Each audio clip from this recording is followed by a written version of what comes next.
하시면 되며. 담배 해독에 관하여 안톤 체호프작. 등장인물 이바노비치 류힌. 음악학교와 여자기숙학교 교장의 남편.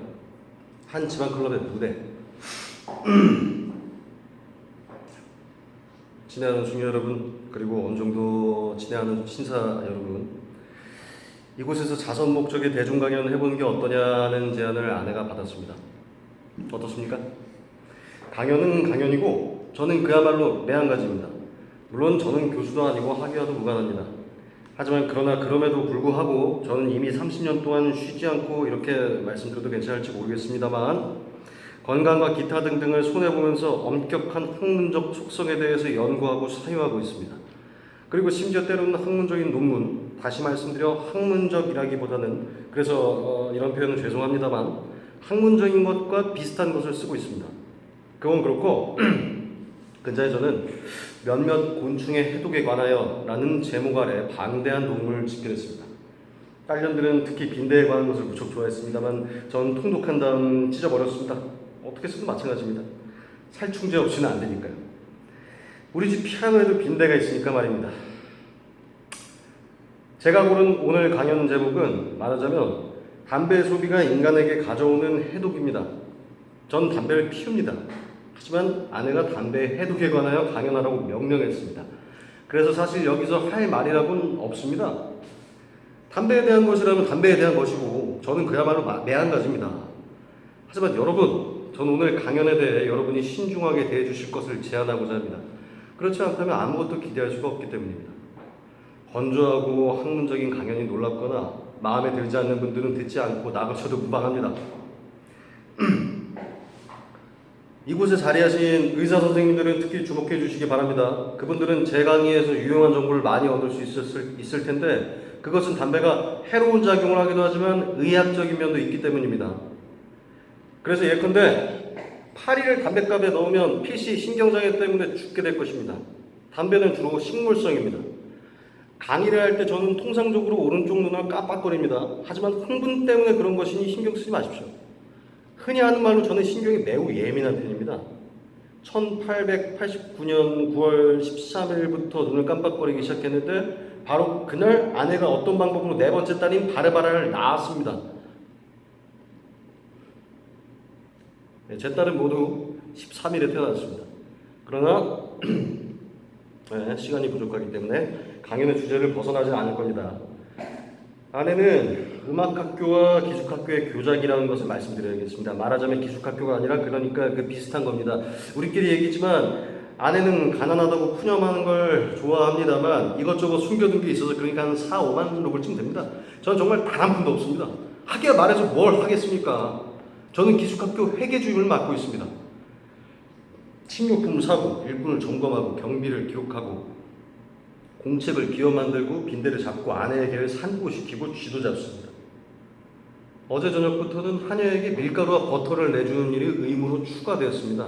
왜냐하면 블린 만드는 일에 하달렸기 때문입니다. 한마디로 말씀드려서 그렇게 된 것입니다요. 오늘 블린이 다 구워졌을 때 아내가 부엌에 와서 말하기를 여학생 세 사람이 편두선이 부어 블린을 먹을 수 없다고 하더군요. 우리는 얼마간 잉여의 블린을 구운 꼴이 되고 만 것입니다. 블린을 어디로 가져가야 합니까? 처음에 아내는 그걸 지하실로 가져가라고 명령하더니 그 다음에 생각하고 또 생각한 끝에 말하더군요. 네가 이 블린을 먹어 허수아비야. 기분이 언짢을 때면 아내는 저를 허수아비 아니면 뭐 독사 혹은 사탄이라고 부릅니다. 제가 무슨 사탄입니까? 아내는 기분이 언제나 언짢습니다. 그래서 저는 먹는 게 아니라 씹지도 않고 그냥 삼켜버렸습니다. 왜냐하면 언제나 배가 고프기 때문입니다.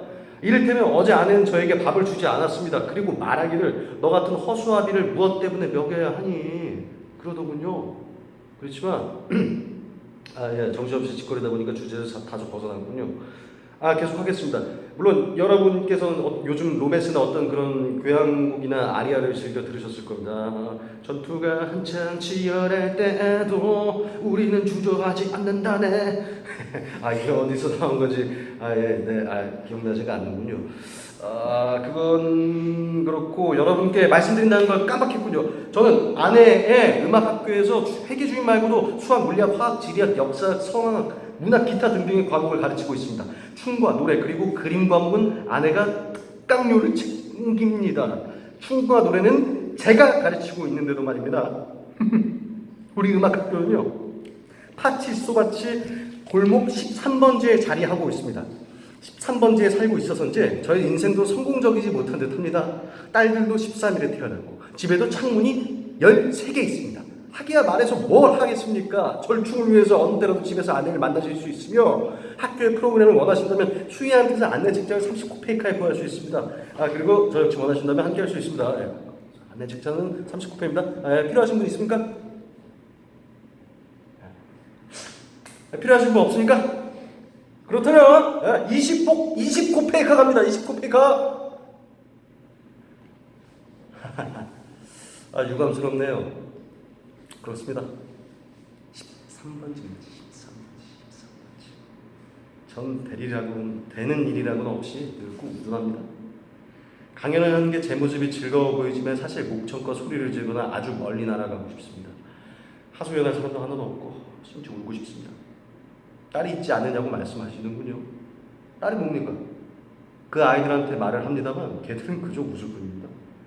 우리 부부에게는 7명의 딸이 있습니다. 아닙니다. 미안합니다. 아마 6인 것 같습니다. 7입니다. 맏딸 안나는 27살이고 막내는 17살입니다. 여러분, 저는 불행하고 바보가 되어 영락하고 말았습니다. 하지만 본질적으로 여러분은 가장 행복한 아버지를 눈앞에서 보고 계십니다. 그걸 여러분이 알아주신다면 전 아내와 33년을 살았습니다. 그리고 그건 제 인생에서 가장 좋은 시기였다고 말씀드릴 수 있습니다. 가장 좋다기보다는 대체로 좋은 시기였습니다. 한마디로 말해서 그 시간은 행복한 순간처럼 흘러가 버렸습니다. 더 놓고 말씀드리면 그 시간들은 완전히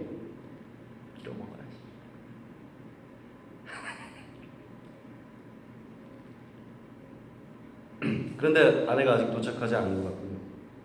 아내는 여기 없습니다. 그래서 무엇이든 말할 수 있는 겁니다. 전 정말로 두렵습니다. 아내가 저를 바라볼 때면 두렵습니다. 그렇습니다. 바로 말씀드리겠습니다. 제 딸년들은 오래도록 출가하지 못했습니다. 그것은 아마 걔들이 수줍어하기 때문일 것이고 그리고 남정네들이 걔들을 보지 못해서 그럴 겁니다. 아내는 야외를 베풀고 싶어하지 않으며 어느 누구도 식사에 초대하지 않습니다. 그 여자는 매우 인색하고 화도 잘 내고 트집도 잘 잡습니다. 그래서 어느 누구도 우리 집에 오지 않습니다. 하지만 여러분께 몰래 알려드리겠습니다. 아내의 딸들은요, 걔들의 큰 어머니인 나탈리아 세모노보다가 베푸는 대규모 잔치에서 맛볼 수 있습니다. 그런데 류마티즘을 고생하고 있는 나탈리아 세모노보다는 바퀴벌레를 박아놓은 것처럼 검정 반점이 들어있는 노란 원피스를 입고 다닙니다. 거기에서는 안주도 내놓습니다. 거기 아내가 없을 때에는 이것도 가능합니다. 여러분이니까 드리는 말씀이지만 한 잔 마시고 취하면 기분이 좋아집니다. 그리고 동시에 말로 다 하지 못할 정도로 우울해집니다. 어떤 일인지 젊은 날들이 떠오르고 어쩐 일인지 달아나고 싶어집니다. 얼마나 달아나고 싶은지 여러분이 알아주신다면 달아나는 겁니다. 모든 걸 버리고 뒤도 돌아보지 않고 달아나는 겁니다. 어디로? 어디든 괜찮습니다. 저를 늙고 불쌍한 바보, 늙고 불쌍한 천치로 만든 이런 어리석고 속되며 값싼 삶에서 달아날 수 있다면, 어리석고 저급하며 사악하고 또 사악하며 다시 사악하는 수전노이자 나를 33년 동안 괴롭혔던 아내에게서 달아날 수만 있다면, 음악과 부엌, 아내의 돈과 모든 잡다한 것들과 속물 근성으로부터 벗어날 수만 있다면, 그래서 어디 멀고도 먼 들판에 멈춰서 나무처럼 말뚝처럼 텃밭의 허수아비처럼 드넓은 하늘 아래 서서 온밤 내내 고요하고 맑은 달이 우리 머리 위에 떠 있음을 바라보고 그리고 잊을 수 있다면, 잊을 수가 있다면,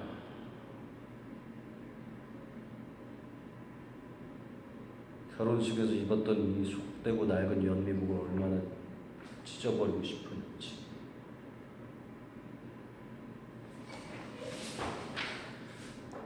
자선목적으로 강연을 할 때면 입었던 연미복을 이거나 먹어라, 이거나 먹으라고 낡아 빠지고 털이 빠진 등판을 가진 이 윗돌이처럼 나는 늙고 가난한 보잘것 없습니다. 아무것도 필요 없어요. 난 이것보다 고상하고 순수합니다. 그 옛날 난 젊었고 똑똑했고 대학교에서 공부했고 꿈을 꿨고 스스로를 인간이라고 생각했습니다. 이제 아무것도 필요 없습니다. 평온 말고는 아무것도, 평온 말고는.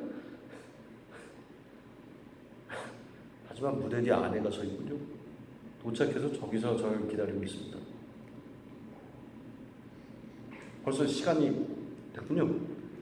만약 아내가 강연이 어땠냐고 물으면 제발 말씀 좀 해주세요. 그러니까 허수아비, 그러니까 제가 품위 있게 행동했노라고 말씀 좀 해주세요. 방금 전에 제가 말씀드린 것처럼 담배가 무시무시한 독성을 품고 있다는 명제에 근거하여 어느 경우라도 담배를 피워서는 안 됩니다. 그리고 담배 해독에 관하여 난 이 강연이 어느 정도 쓸모가 있었으면 하는 바람을 가져옵니다. 모두 마치겠습니다. 말에서 영혼을 가볍게 했노라.